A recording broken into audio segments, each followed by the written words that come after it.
Hello students, today we're going to start chapter 18, looking at monetary policy. Recall back in chapter 17 we defined what monetary policy was. It means the Fed adjusts interest rates and the money supply. And still got a bit of a cough from the illness I had. So the monetary policy can be either expansionary monetary policy or contractionary monetary policy. And we'll talk about each one of those. We'll also look at the results depending on how the policy was expected or if it was unexpected.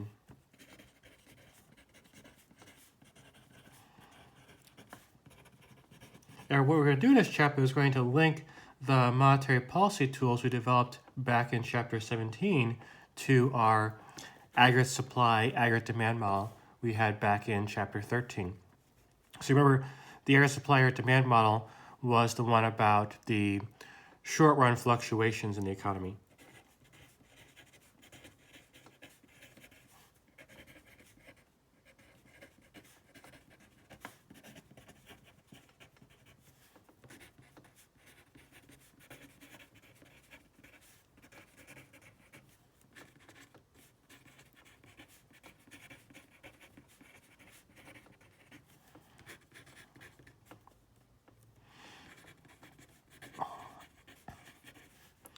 And once we get through sections on monetary policy, we'll also look at expectations and the Phillips curve. So the Phillips curve is a trade-off between inflation and unemployment. As you may have noticed right now in the data, inflation is very high, but unemployment is very low. And according to the Phillips curve, that's actually not a surprise at all.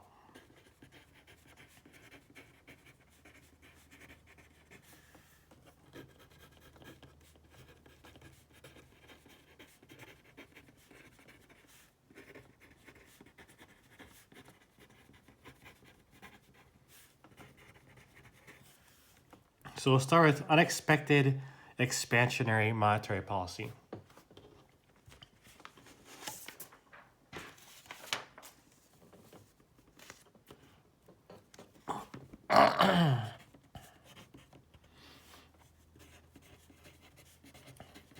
So what the Fed's going to do is they're going to use open market operations, which we defined back in chapter 17. So remember, open market operations mean the Fed buys or sells short-term treasuries.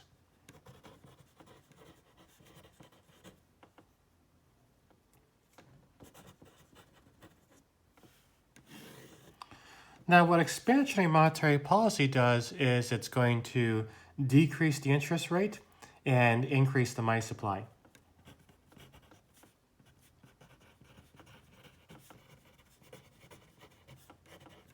And we'll see how the Fed does that through a four-step process.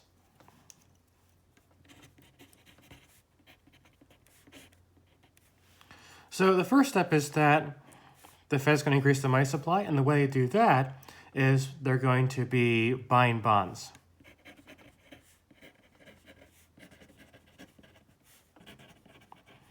So we had this diagram back in chapter 17 that illustrates the effect of this on the money supply. So you have the Fed over here, and they have all these dollars that are just sitting in the Fed doing nothing. And the rest of the economy is out here, and they have bonds. So the Fed buys the bonds with money, so when that happens, the money is going to leave the Fed and enter the rest of the economy.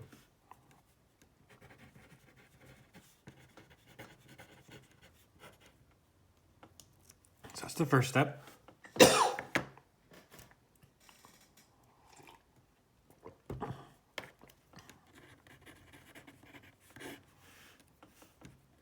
Step 2, this is going to go to our loanable funds market. So we saw in chapter 17 how the Fed buying bonds affects the bond market. It also affects the other interest rates as well. So there's a higher money supply. What that's going to do is going to increase the supply of loanable funds.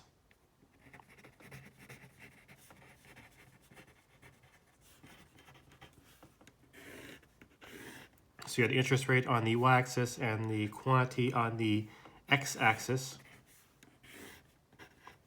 So here's our old supply curve, and supply shifts up because there's more money in the economy, and now we're going to get that over there. So what you can see is that when supply shifts out, it's going to drive down the interest rate. So that's the part about the Fed cuts interest rates when they do expansionary monetary policy. The other effect is that the quantity is going to increase. So the higher quantity of loanable funds. So remember that on the demand side, we have borrowers / investors. Investors in the sense that they're buying equipment or machinery for their production. So in step 3, we're going to realize that a higher quantity is going to mean there's going to be a higher amount of investment.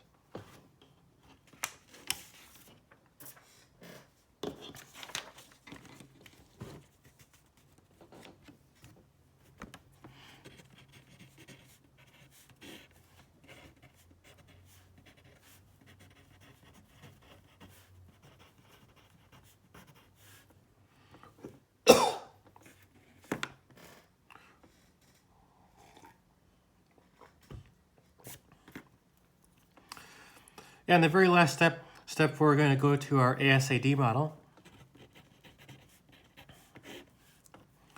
If investment goes up, what does that do? Well, investment we said was firms buying machinery or equipment to produce goods. So there's more buying going on. So that means that aggregate demand is going to shift out.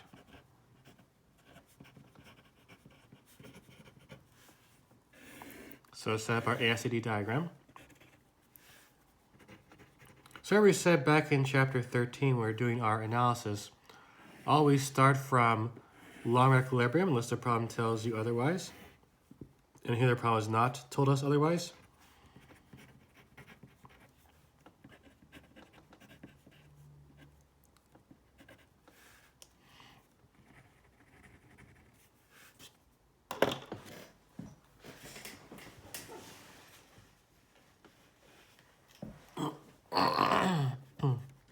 So we start here at y star and u equals u star, the natural rate. And this is p star, the equilibrium price. And now we said aggregate demand is going to be shifting out. So here's old aggregate demand, and here is new aggregate demand.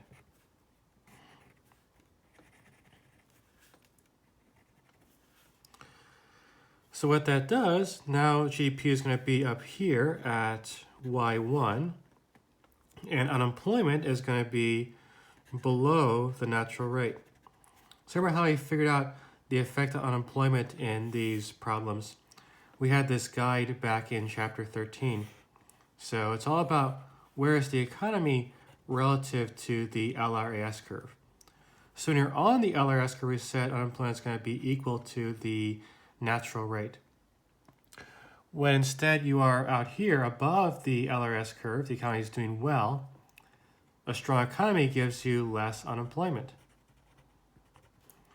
If you're back here, you're below the LRS curve, economy is doing badly, that gives you more people out of work, so U greater than U star. So here we're in this region, so U is going to be less than the natural rate. I'll call this P1. Now, for notation, perhaps you're wondering, why am I calling this P1 and not P1 star? I reserve the star for the long-run equilibrium. To be in long equilibrium, we have to have all 3 curves intersecting. At this point here, we are not in long-run equilibrium. We only have 2 curves intersecting, so that does not count as an equilibrium, hence no stars. So remember in chapter 13, when we do our analysis, I care about the effects on 3 variables in both the short run and the long run. Those 3 variables are price, real GDP, and unemployment. So our short run effects are going to be that GDP rose. It used to be Y star, now it's Y1. And unemployment fell, used to be U star, now it's below U star. And prices rose from P star to P1.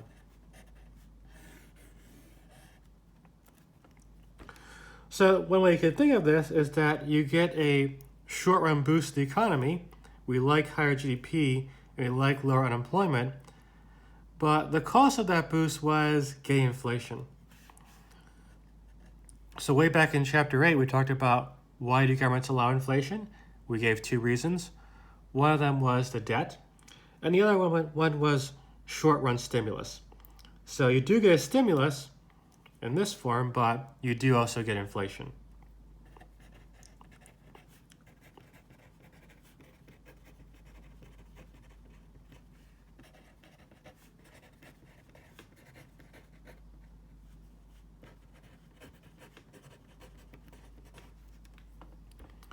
So those are the short-run effects. We're not done though. Recall back in chapter 13, when we're doing our analysis, we have the short run and the long run. So we also got to talk about what are the long run effects. We can't stay out here permanently. We can't always be out of long run equilibrium. And we said back in chapter 13 that the way you get back into equilibrium is with the SRES curve. So the SRES curve is going to shift back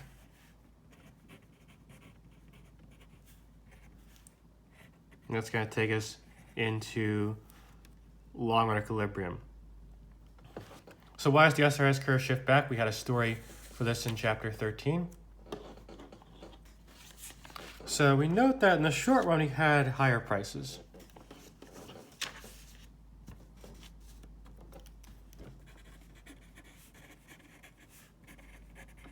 So what that means is that the workers are getting squeezed here. They're getting paid the same wages, but everything got more expensive.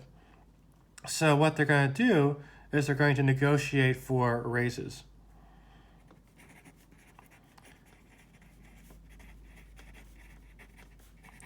So if everything got 5% more expensive, you're going to want 5% more money to maintain your buying power.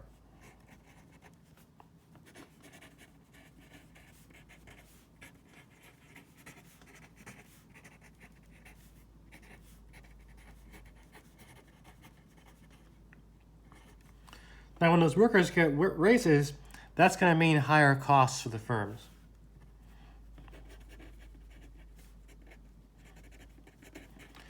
Because now you got to pay their workers more money. And when costs go up, firms produce less. So some production that would have been break even or barely profitable becomes unprofitable now when your costs are higher. So you don't want to produce that much anymore. And when production goes down, the SRS curve shifts back.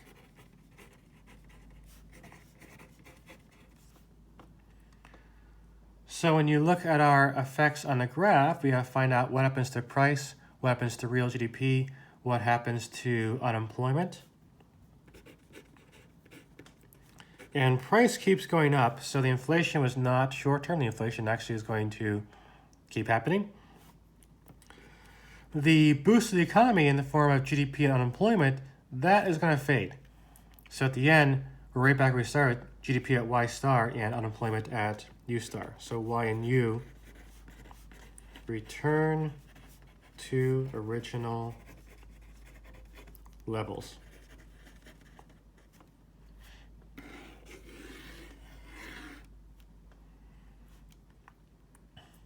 So that's the long run effect. Now for terminology, we already had a lot of terms in chapter 17, but there are some more to add here in chapter 18. Sometimes we talk about if money is neutral or not. So we say money is neutral if it only has an effect on nominal variables. So we have no effect on real GDP in that case. So here you can see that money is neutral in the long run. Real GDP goes back to where it started. It's not neutral in the short run. We did get a short run boost.